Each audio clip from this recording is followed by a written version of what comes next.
Doonaald Tiraamp godaantota seeraan alaa sanada waajjira dhimma nageenya biyyaa keessaa hin qabne biyyaa baasuuf tarkaanfii fudhatu saffisiisuuf dabalataa yoo xiqqaate poolisoonni 20,000 akka ramadamaniif gaafate. Qajeelfamni kun kan darbee jimaata caamsaa 9,2025 yoo ta'u, namoota sanada hin qabne fedhii isaaniitiin gara biyya isaaniitti deebi'anis jajjabeessuuf karoorri qabameera. Tiraamp ergaa viidiyootiin dabarseen Ameerikaa gadhiisanii bahuudhaaf hanga danda'ametti salphaa taasisuuf hojjetamaa jiraachuu dubbateera. Godaantota sanada hin qabne fedhii isaaniitiin Ameerikaa gadhiisanii bahuu barbaadan baasii tikeettii xiyyaaraa mootummaan federaalaa Ameerikaa kan isaan danda'u yoo ta'u, dabalataan immoo maallaqa xiqqaa kennuufiifis ajajni pirezidaantii kennamuun ibsameera. Godaantota seeraan alaa ilaalchisuun kallattiin hojjetaa kan jiru waajjirri immigireeshinii fi gumruk yeroo ammaa kana hojjettoota 21 ol qaba. Isaan keessaa 6,100 kan ta'an poolisoota godaantota seeraan alaa biyya keessaa kan baasan yoo ta'an 750 ol kan ta'an ammoo gargaartota isaanii akka ta'an marsariitiin ejeensichaa ni mul'isa. Tiraamp yeroo dheeraatiif seera kabachiistonni kutaaleen bulchiinsaa fi naannolee akkasumas eegdonni biyyaalessaa godaantota seeraan ala daangaa cabsanii seenan ilaalchisee waltumsanii akka hojjetaniif waamicha dhiyeessaa tureera.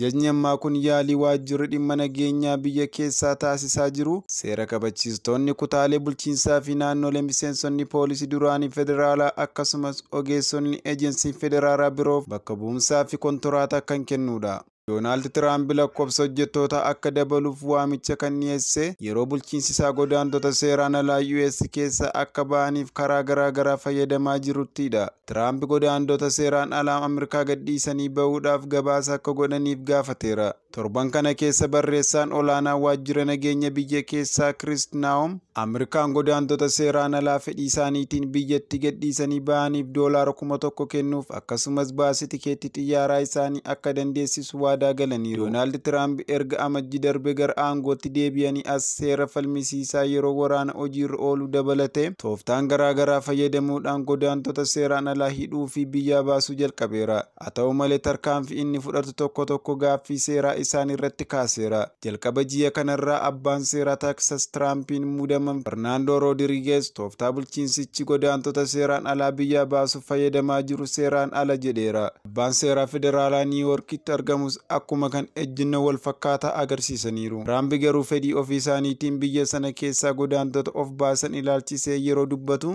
gara biyyaatti deebisuu jechuudhaani. Godaantonni seeraan alaa Ameerikaa turuudhaaf murteessan hidhaa yeroo dheeraa dabalatee adabbii maallaqa cimaa qabeenya horatan saamamuu fi biyya ari'amuuf isaan eeggata jedhaniiru.